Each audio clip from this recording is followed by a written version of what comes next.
And just like that, Nashville, just like that, man, just like that, we're back. We're back. Good morning to you guys again. Monday morning, Nashville. We are super excited for today's episode, Black Man Vent 2. We are, again, the Black Man Vent 2 podcast, Nashville. Good morning.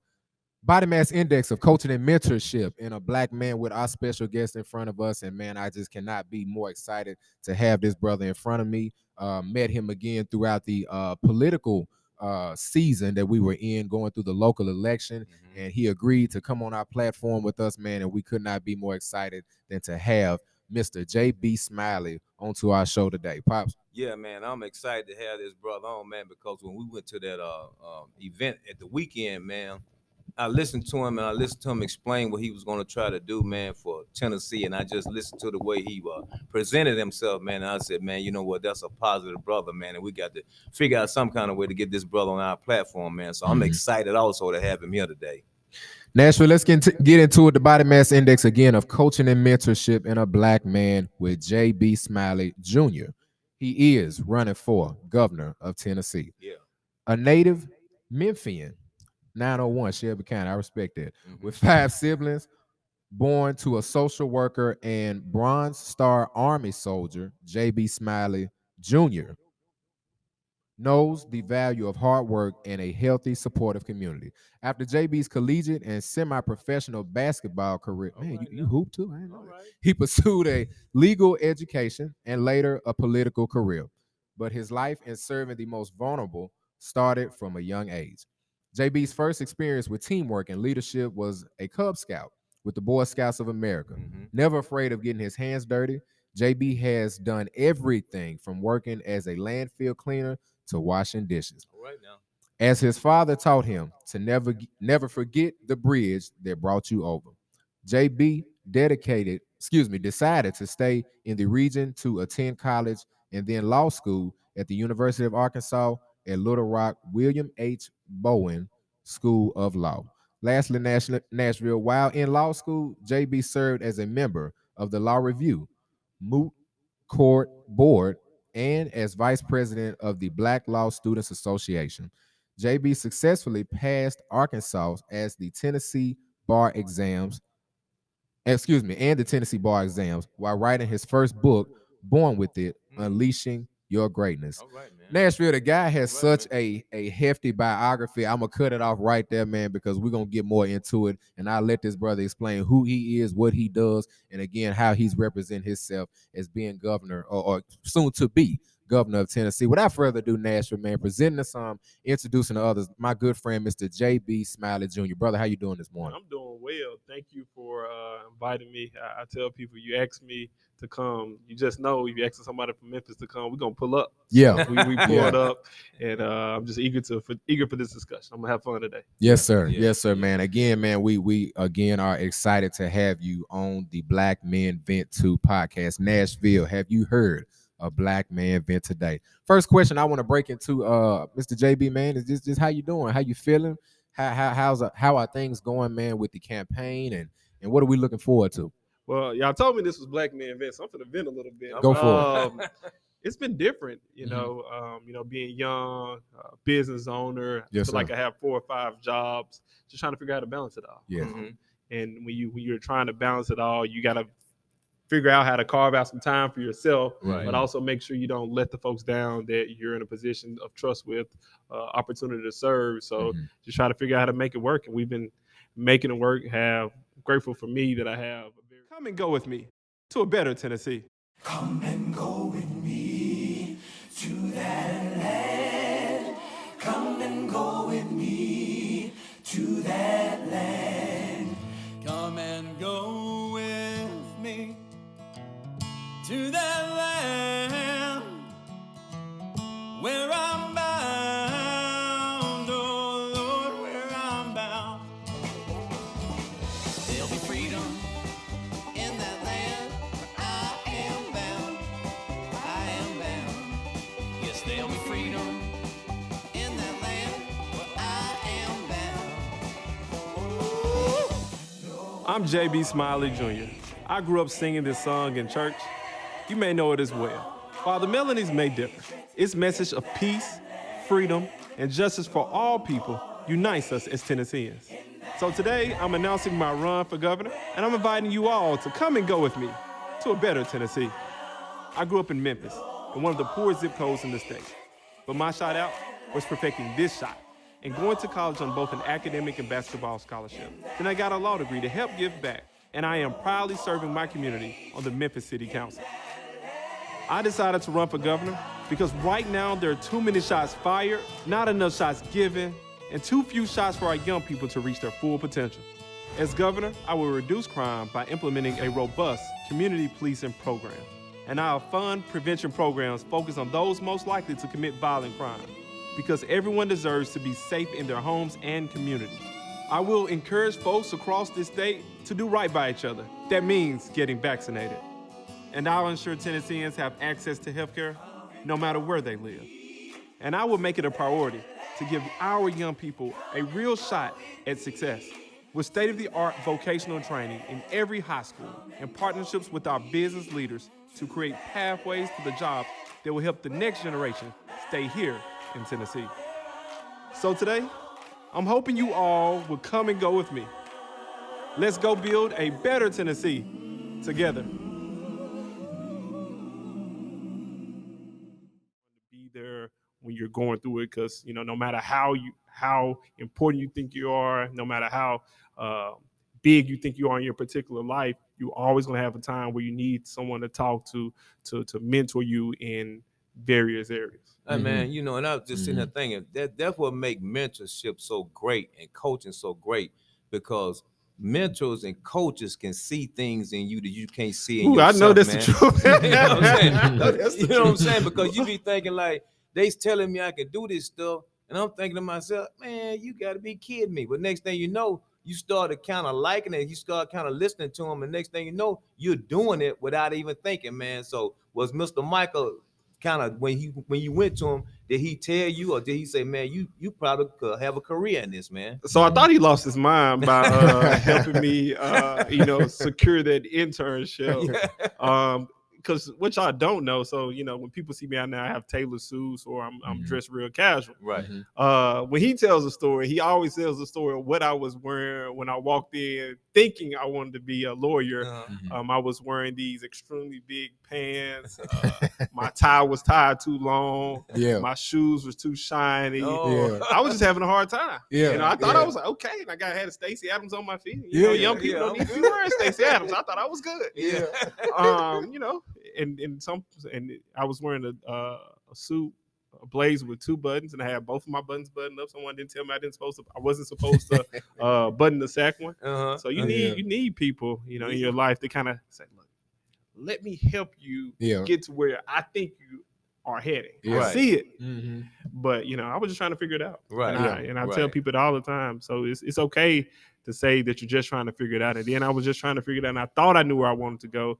But having people in your life that can kind of see it for you is always beneficial. And I think, Michael, at that point in time, he saw it for me. And I was just thinking I wanted to be, I just knew I wanted to be a lawyer, and that's it. But, I didn't know what was on the horizon for me. Right. Hindsight is 2020. But I wish I would have known, because I definitely would have been wearing that outfit that day. Yeah, man. Looking at the generation ahead, JB, man, what are you seeing that is lacking coaching and mentorship in the generation that's literally in front of us right now?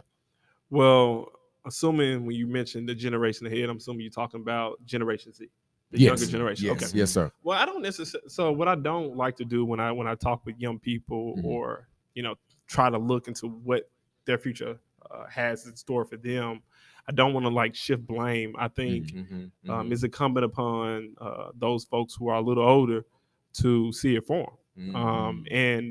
And my biggest pushback on leadership in the state of Tennessee, and specifically for me, that I know personally in the city of Memphis, is we haven't been intentional on saying, you know what, I see this young person. This person has potential. Let me bring them along. So when I'm no longer in this leadership position, they will have the not necessarily just the skills to do it on day one, but understanding of how to get things done and how to move in certain spaces. I think it's just incumbent upon us to say, you know what? I won't be here always. I Mm-hmm. won't be in this leadership position always. Mhm. And finding young people that can fill in the void, because when you don't do that, and you have situations where cities, you have situations where churches, you have Man, situations Mhm. where yes. no matter what type of Yes. business that you are in or entity that you're running, Mhm. if you don't have someone to come behind you, guess what? That industry, that business will fold, the doors will close, You so business will right. shutter. You so right. And Mhm. ultimately what happens is you're not letting down yourself, because you may be fine.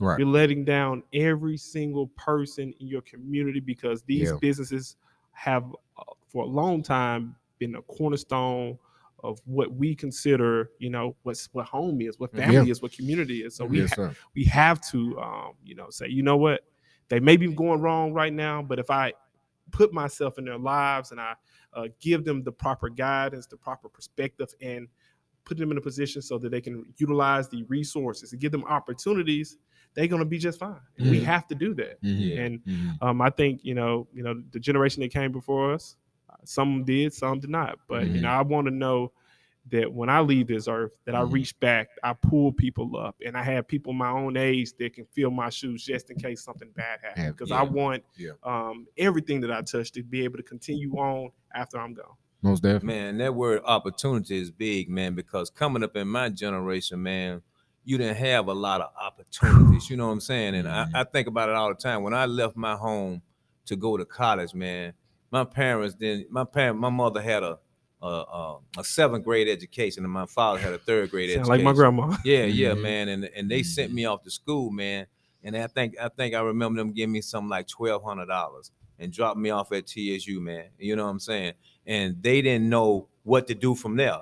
I had to figure it out, man. So I had to just figure it out as I go. But now kids have so many opportunities, man. But they still have to navigate, man. And I think that's where the coaching and mentorship thing comes in, and it's so important. But being a young man yourself, man, what made you want to get into this area of government at such an early age? Because you're a young brother, and this seat that you're running for, this is unprecedented, man. Well, there's a couple things that I would like to. I can take this. Woo, that's good. I can take that in so many different directions. Mhm. It's not about what made me want to do it, because this was not the life I had planned for myself. Mhm. If you would have asked me 10 years ago what I would be doing, I would tell you I'd be practicing law at a big firm like I was, and making a lot of money, Right, and right. helping people that way. Yeah. But this kind of, I want to say, kind of happened because I believe our steps are predestined. I believe that Yes. things happen for a reason. Mhm.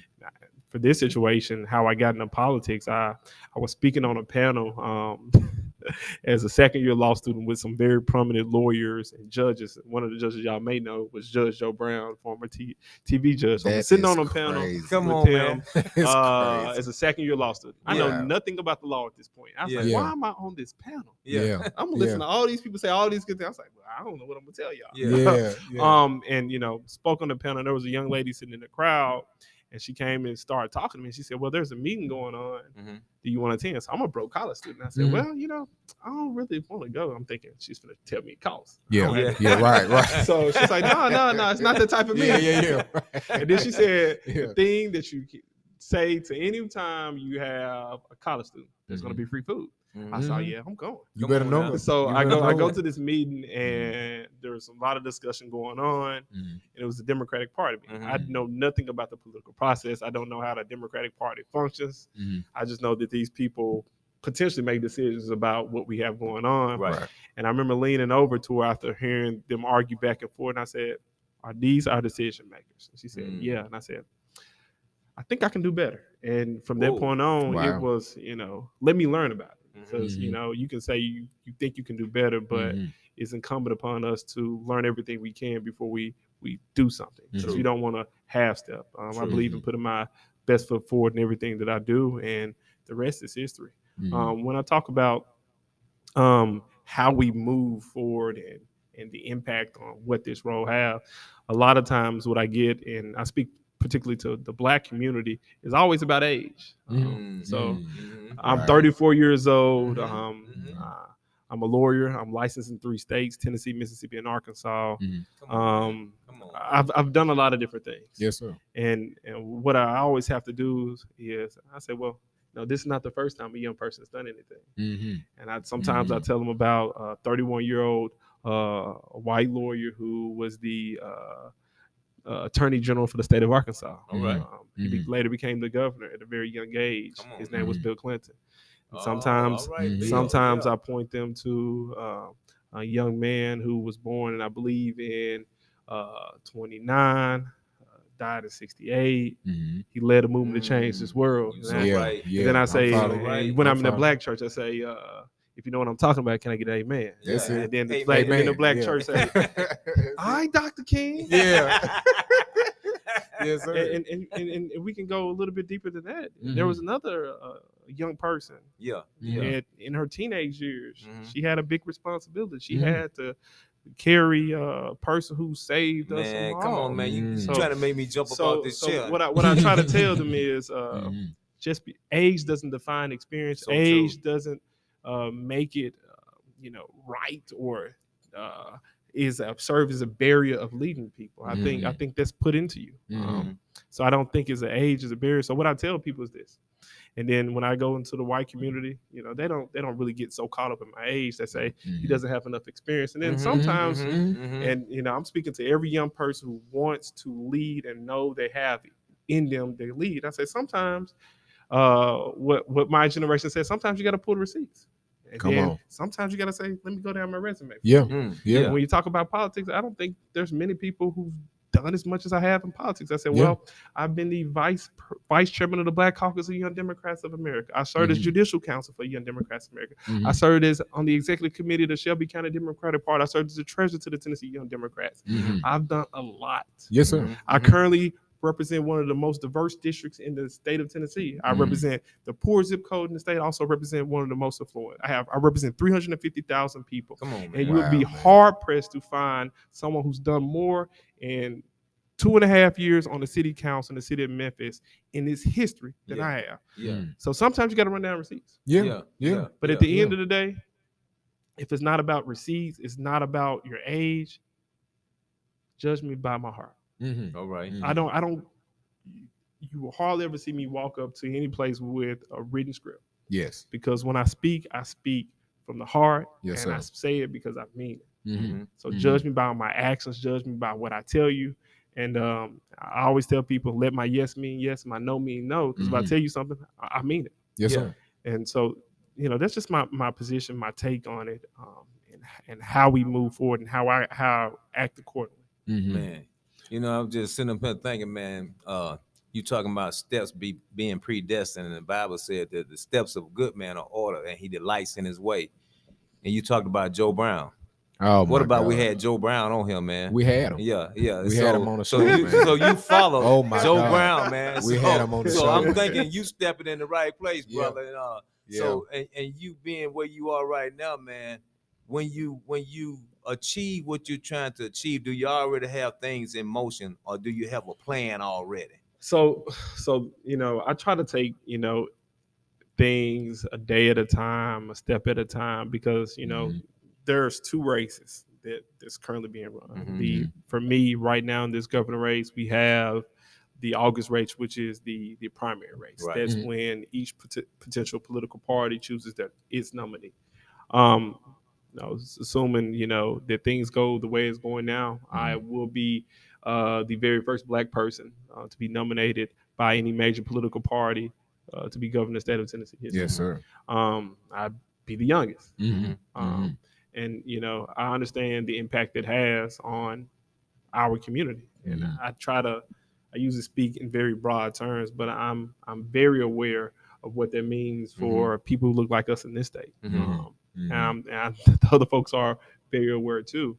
I think the reason that our campaign has been able to garner support from various communities from across this state, from rural Tennessee to the urban centers, is because I don't spend too much time talking about partisan politics. I was like, why not? And I said, well, before partisan politics, before we put on whatever clothes we wear, it's about people. Yes, sir. Yes. So true. And once you understand it's about people, and you always have to keep in mind the role or responsibility of government. The role of government is really simple. It's to provide for the general welfare of its people.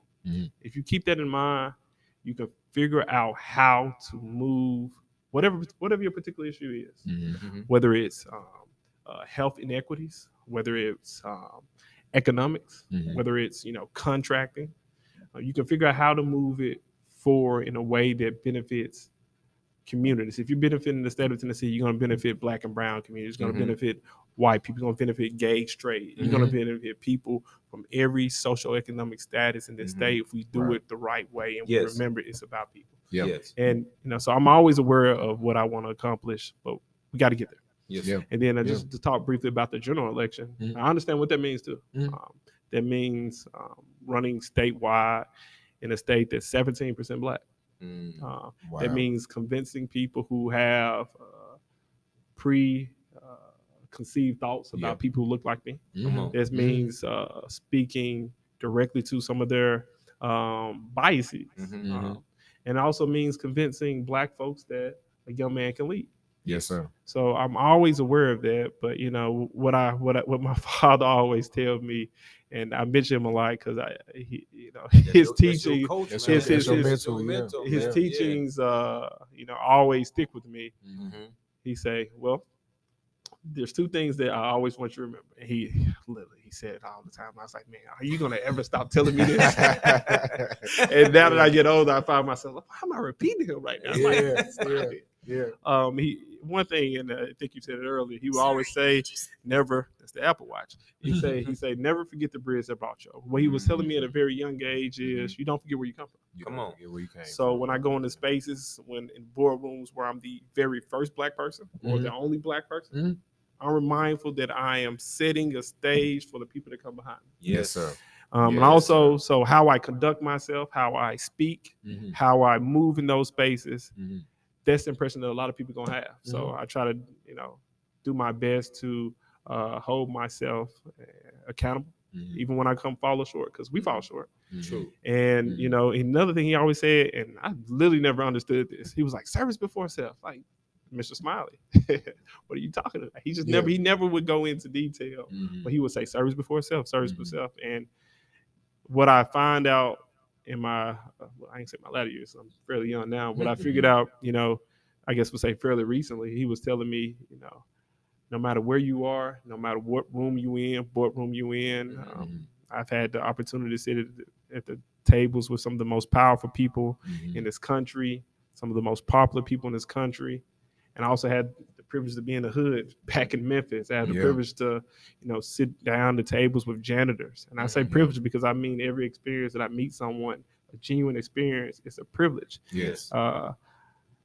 He would say, it's about people. That's what he was telling me. And people was like, why you always say it's about people? I said, well, my father would say service before self. And he was telling me, you serve people. And, how you move people, how you put them in a better position, how you leave them feeling on their very first impression, it matters. Yes, sir. So I try to treat everybody the right way. Yes, sir. And we just gonna see what happens in the general. But I believe that our mission is the right mission. I believe that our goal is the right goal, and it's not done for any selfish reason or any I'm gonna get rich. Well, no, I actually when I moved back home, I took a pay cut.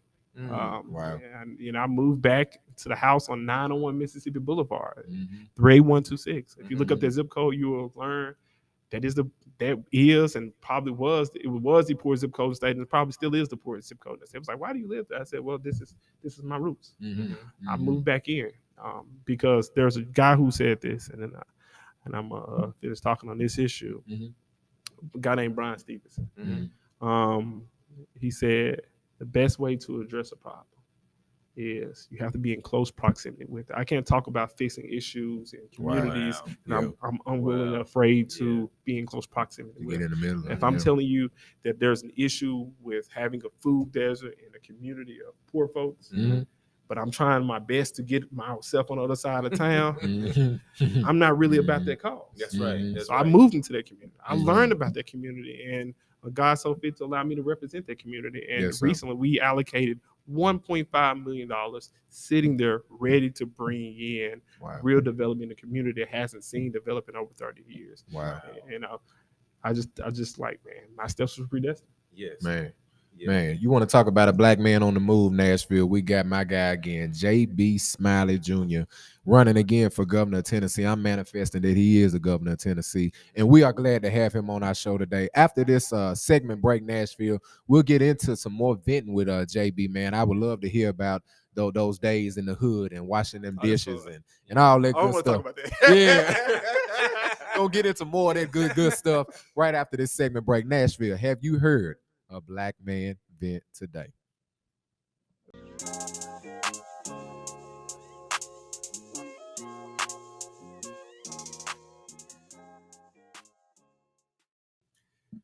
Just like that, Nashville, man, we're back again.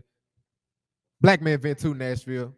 Body Mass Index, coaching and mentorship. JB Smiley Jr. We are here again, guys. If you missed the first half, man, we really got into some good conversation and about to get into some more good conversation and venting on today's episode. Nashville, have you heard a black man vent today? JB, man, we talked about it off the air a little bit, man, but talk about your parents, man. Talk about them dishwashing days and the wrinkly fingers in the sink and all that good stuff don't nobody know about. It was the worst. Yeah. Listen, so my parents had, some pretty tough times growing up. My father grew up on the plantation in Jonestown, Mississippi. So he was a sharecropper, extremely poor, so poor that, he would walk to school with holes in his shoes, didn't have an opportunity to use the indoor bathroom.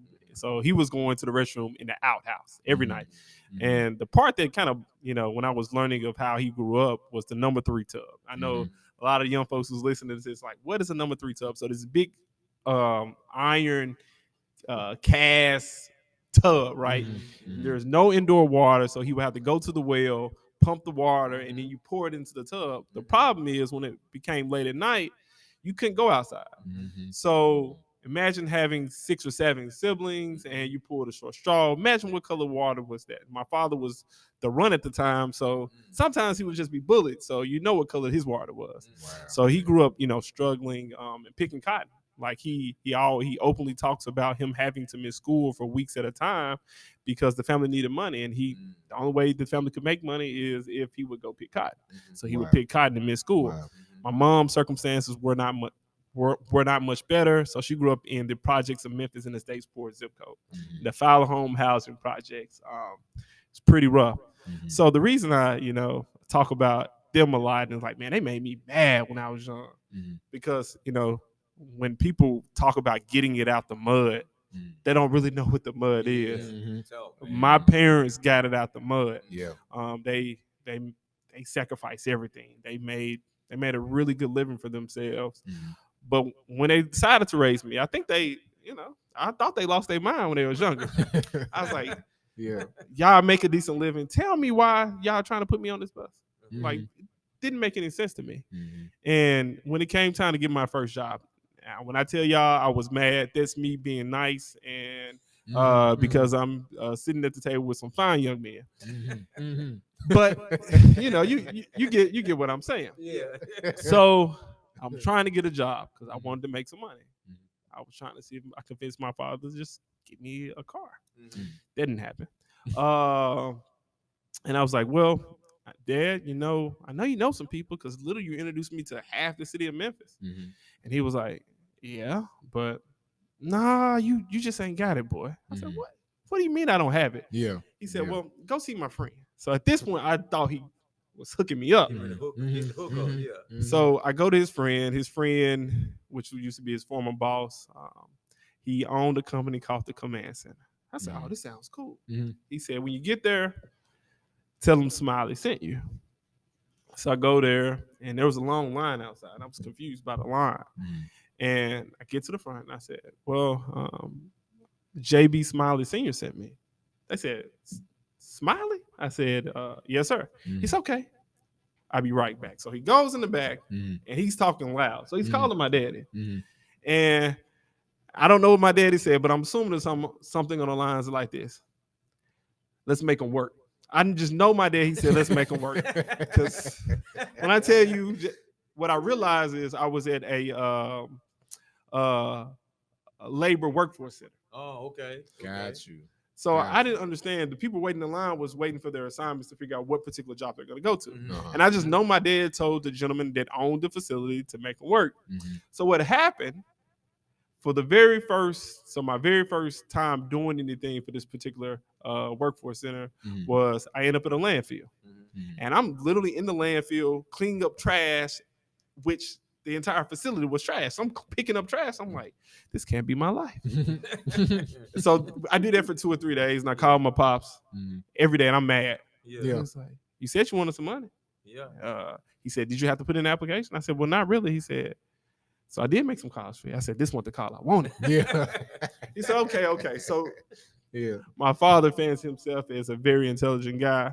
So I'm like, okay, we're going to get this changed. We got it changed, all right? So the second thing I end up doing, I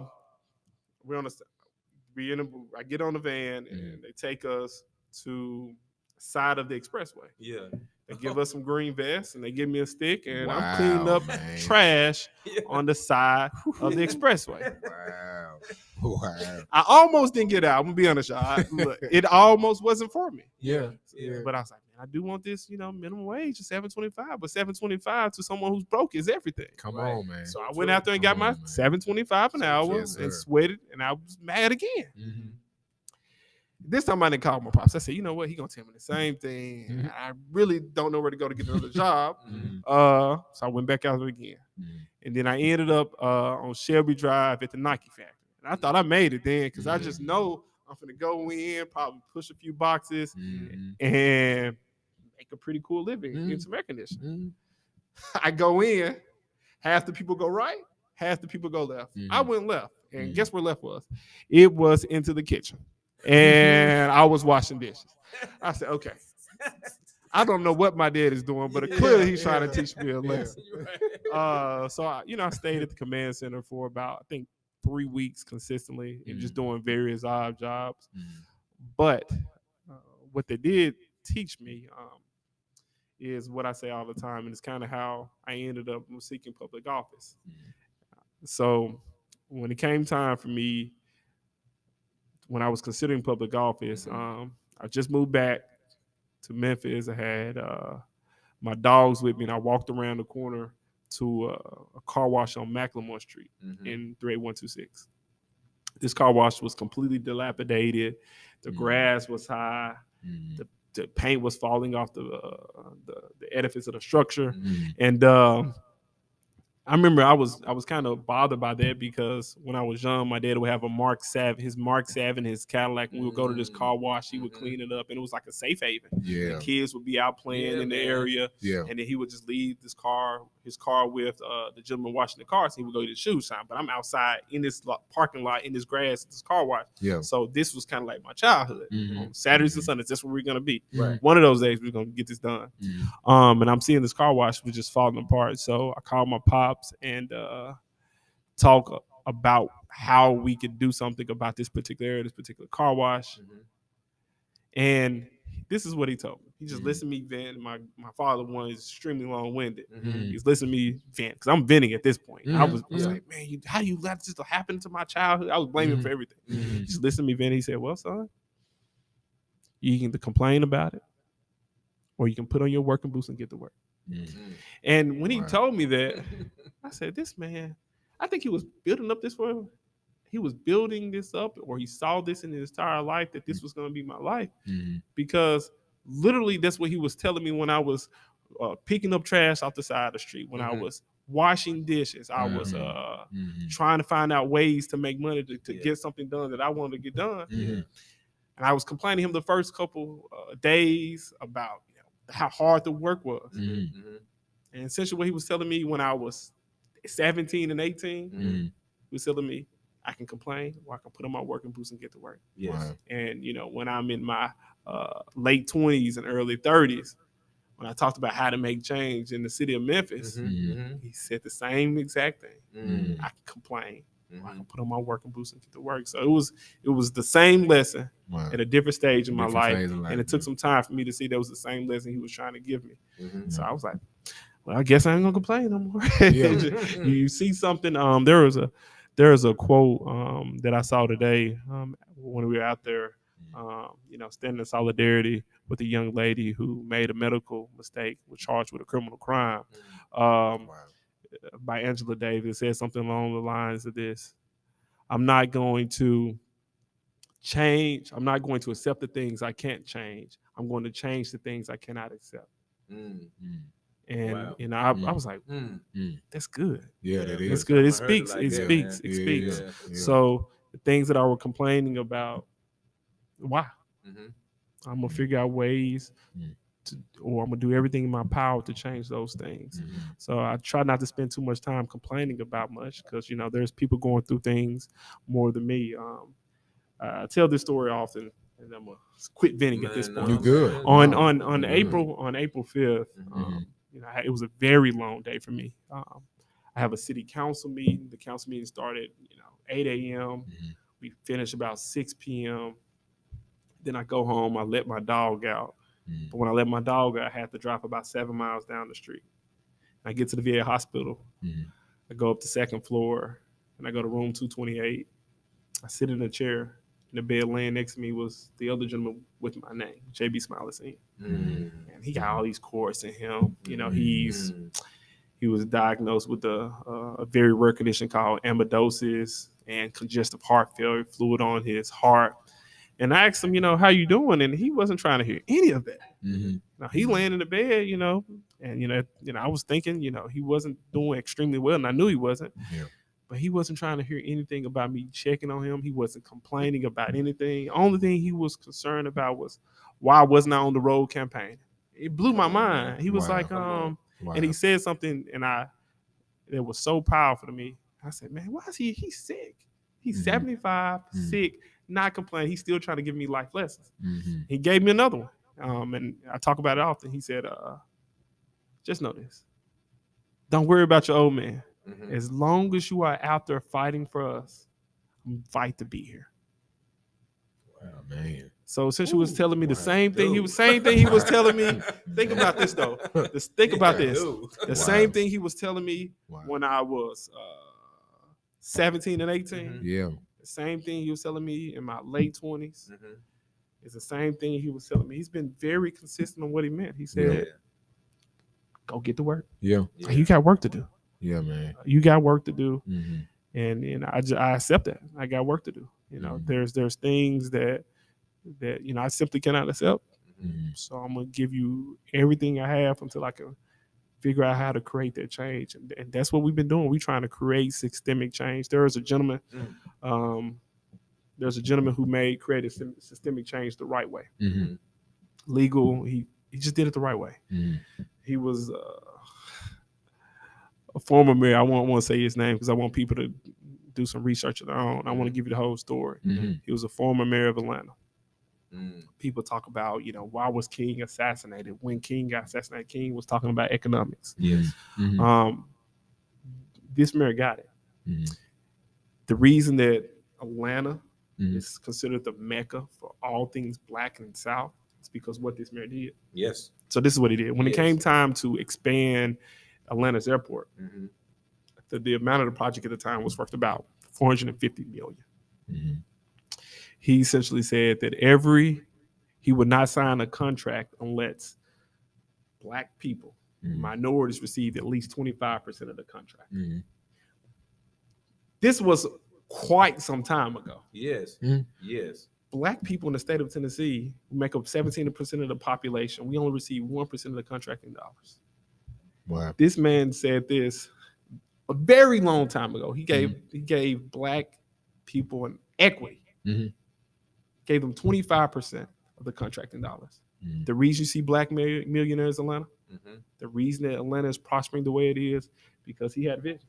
He knew that if he wanted to advance a community that has been subjected to mistreatment for a very long time, that he was going to have to do something that some would call radical. He was going to have to do something. But the truth of the matter, it was what was fair. It was what was just. And he changed the dynamics of Atlanta. Yes, he did.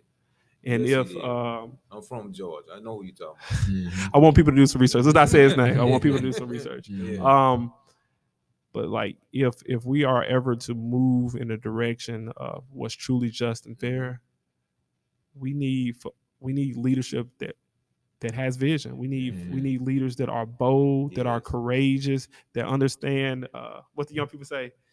I understood the assignment. We need people. We need folks who understand the assignment. Like when you go into these spaces, go in with a purpose. My very first job, I had an opportunity to work at the Rose Law Firm. Rose Law Firm is the same law firm that Hillary Clinton worked in. And my very first opportunity, I never applied for that job.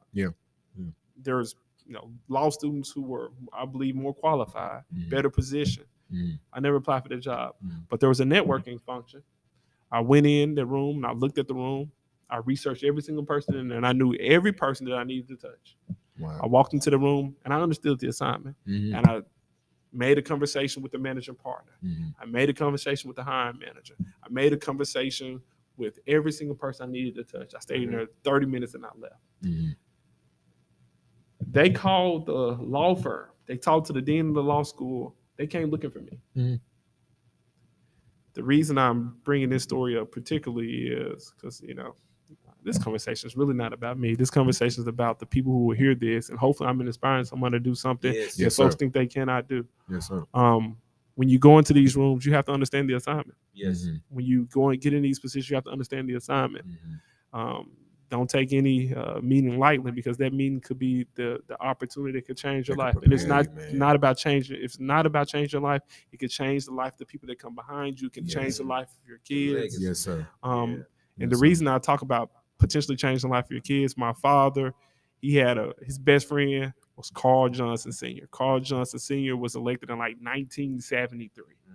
He served for like 30 years in Memphis on the school board, right? My father's relationship with Carl Johnson Sr. set the stage for my political career. My father, I wasn't even born yet. So when I thought I was getting into politics, the very first person that I had a conversation with was who? Carl Johnson Sr. Wow. So it's about building relationships, maintaining those relationships, leaving a lasting impact on people, and creating systemic change that will leave a lasting legacy that will move our communities in the right direction. And that's what it's about. It's not about anything else. It's about how I can do something. What have you done for someone else? And that's what I always ask myself, like, what am I doing to make this thing work? Because we are in a very difficult position. When I mean talking about the state of Tennessee. We look at where we are in almost every major statistical category. I'm gonna say a few numbers and I'm gonna shut up. We have the fourth lowest median income in the country. That means we're poor. Wow. We're number one in medical bankruptcies. That means medical bills are breaking us. We're in the bottom 7 when it comes to funding for education. That means our children aren't educated. We are 49th in felon disenfranchisement. That means that if you commit a crime, that means your citizenship essentially is stripped away and is never restored. We're among the worst in terms of felon recidivism. What that means is if you go to jail, you're probably going to go back to jail. Yes, sir. Wow. Yes, sir. Wow. So yes, sir. Wow. if we don't have leaders who understand, and I'm going to say it again, and shout out to my friend, mentor, colleague Michael Harris. If we don't have leaders in place who understand what it's like to struggle in Tennessee, we're going to be in trouble. We don't have leaders who, can go into every community, have a conversation with people. We will be in trouble. So big ups to everyone who put their name on the ballots. Yes. And if you came up short, just know you didn't let your community down. You inspired a generation to come behind you. You're inspiring people to look up to you. You're inspiring people to keep on trying. Yes, sir. Keep working, keep fighting, and we're in this together. Yes, sir. Yes, sir. Man, you got me. Shoot. I I can touch on a lot, man, but I want to say first, JB, man, hats off to JB Smiley Sr. Yeah, and we're praying for him, man, not only as a podcast, but just me and my dad in general. Hats off to that brother, man, because soldier. Man, like, no, seriously, man, and how you just essentially explained not only just his parenting style, but his coaching It and was tough, mentorship, boy. man. It's Yeah. coaching and mentorship, Yeah. man. Yeah, That's that was just big, yeah, man. And yeah. He's still coaching. yeah, 75. at 75, In the man. hospital. Yeah, Yeah, yeah, Yeah, man. man. Even Yeah. even where he's at in the state he's in, man, he's still trying to figure out, what you doing here. Basically that's what he was Go to telling you work. in that You don't need to moment. come check on me. Go to Yeah, work. yeah, man. And I'm gonna touch on this, man. We talked about it in the first segment. Age does not defy experience, man. I work at a Tennessee Orthopedic Alliance. It's an orthopedic clinic, largest orthopedic clinic in Tennessee, as a matter of fact. Make a long story short, a lot of the patients, man, that are coming to the job, on my front desk chair, I got a massage thing that's on the back of the chair. I go to the chiropractor 3 times a week, man. It's a long story. Anywho, I got a massage thing on the back of the chair. And one of the ladies was asking me, she was like, Jonathan, what's that little device right there? And I was like, Miss Sharon, this, to kind of massage my back. So I just lean back on it to kind of get myself through the day. She was like, you too young to be having these type of pains. You too young to be. What makes pain based off age? I just had to touch on that, man. I was like, man, I agree with you, man. Yeah, I've been hearing it all my life, man. I'm like, dude, my back hurt just like yours. That's why you in here. Yeah. But man, again, man, just thank you, man. And Pops, I'll let you tap in. Yeah. Now, what I was sitting here thinking about, man, with the little bit of time we have left, and man, you have already inspired, believe me. And I think about your father, because that's just the fabric those people were made of in that generation. If I had time, I'd tell you about my mama. I had a similar experience with her, but I don't want to talk about me. I want you to get this service part in a little bit more about what you're trying to do and how you're inspiring us. But the little bit of time that we have left, man, some person that's listening to this podcast or looking at this podcast, what would you say to them, Mr. Smiley, to help them to understand to take the positive route in trying to make change instead of taking the negative route and doing it, like my partners, like I had my time in the streets, and I had partners that had different ways of trying to achieve what you're trying to achieve, but they trying to achieve it on the other end. You know what I mean? Yeah, absolutely. So the way that I kind of look at things, when you talk about, you have a choice to make. I tell a story of my childhood best friend. We were headed the same direction. He wound up number 3 on the Memphis Most Wanted list. Wow. And I remember receiving that call my first year of college, and this is the point where I almost lost focus because I felt like I was losing my brother. Yeah. I received the call. First was the police, then it was some I don't call them friends, some colleagues were just trying to be nosy. And then I got a call on the payphone, and it was, I say his name. His name was Patrick. Well, is Patrick. Patrick called me, and I was like, "Yo, what's going on, man?" He was like, "I'm just out here living." I said, "Nah, you know what I'm talking about." He said, "Well, got myself in some trouble, but I'm gonna get ready to hit a lick and make a trip to Texas." Y'all know what hitting the lick is, so I'm not, I'm not gonna speak on that. So he said, "I'm about to get ready to hit a lick and make a trip to Texas." And I'm on the phone at this point, and I gave him some really, really bad advice and put him in a really awkward position. But that's how you know who your real friends are. Right. Real friends, even when they're going through it, they're gonna still keep you out of their mess. So I talk about it a lot. I don't have my life is no secret. I'm pretty open about it. The worst thing I've ever said and the best thing ever happened to me happened in that moment. I tell them, I said, "Well, I know people are looking for you, and I know some people in Sparta. I know some places you can go." Before I can continue my talk with them, guess what he told me? He says, "Nah, bruh, I can't even do you like that. Keep doing your thing. I'll be watching." He hangs the phone up in my face. He wouldn't even hear it. He wouldn't even hear me try to put myself in a bad position for him. He just hung the phone up in my face. Real friend. Wow. And he's running from the police. Wow. He told me, "Nah, bruh, can't even do you like that. Keep doing your thing. I'll be watching." He hangs the phone up in my face. A few days later, he was, arrested and did 10 straight years and get out, couldn't get back together. He went back to prison. The reason I tell this story when I talk about, the roads or the paths that we all can take is because, him and I, we were inseparable We dated sisters. We played ball together. Like we went to the movies. Like we were tight. But growing up the way that I did, have an opportunity to see a little bit of everything. I think this is the ultimate thing in life. We're gonna experience. Bible talks about trials and tribulations. Yeah. The folks who aren't in church to say, look, we're gonna go through some stuff. We gonna see some things. Yes. The scholars would talk about ACEs, adverse childhood experiences, and what I understand to be true. I said it, and I said it once, and I say it again. Each person is born with everything they need to be successful. Yeah. But it's up to us to build on the things that we're given naturally. Yes.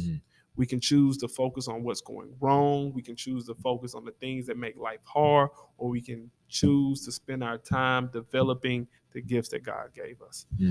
And I think and surround ourselves with people who love us. Yes. I mean, and a lot of times, you may not think the folks who showing you tough love you, because my dad he showed some tough love and still do. But if you surround yourself with the right people, focus on the things that in your life that you have going right. Your life, you can get everything you want out of this life. Yes, sir. And I've just been fortunate to be surrounded by people who love me, want to see me succeed. But even when I was not surrounded by people who are out trying to help make life easier for me, it was trying to find that thing that I could focus on. For me, at one point in time, when I felt like I was in this dark place, it was basketball. When I felt like I didn't have anyone else, I could focus on. Okay, well, I can be the very best student. Like I would find things that I was naturally good at, and I would focus on it. And if you're considering doing the wrong thing, what I would tell you is this: think about every single person you can let down. Think about the generation that you're soon to bring into this world, about how you can be a negative influence in their life. So it's not what our communities suffer with. When I talk about we're fourth lowest median income, but we are among the bottom 10 states in childhood poverty. I'm gonna tell you why we're at the childhood poverty, because we're making bad decisions at a very young age, and we're continuing to perpetuate those bad decisions. When someone doesn't break those generational curses, when someone doesn't do what they're supposed to do, they're setting their offsprings up for failure and their grandchildren up for failure. So it's not about how you act in this moment that's going to affect your life. How you act in this moment is going to affect your children, your children's children. Yes, sir. But if you could find, just that thing to get you out of that cycle, you're setting up your name, your lineage for success in the future. So focus on what you have positive in your life. And I know you have something positive because you're breathing, you're walking, you're talking, you're listening to this podcast. And just keep moving forward. Life is tough, but you can keep moving forward. And it's not about you. It's about the people coming behind you. Yes. Move forward. Keep pushing. And understand that you were born with everything you need to be successful. Much love. I love it, man. Appreciate it, man. Nashville, man, it has been another great episode, man. A JB. great venting episode, JB. man. My guy, JB Smiley Jr., the next governor of Tennessee. Nashville, this has been the Body Mass Index of Coaching and Mentorship and a Black man with our guy again, JB Smiley Jr. Pop. Nashville, it's been another great episode. We thank Mr. Spider for taking out a time out of his busy schedule, out of his campaign schedule to be with us this morning. So with that being said, until next week, it's a wrap. Black man, don't get trapped.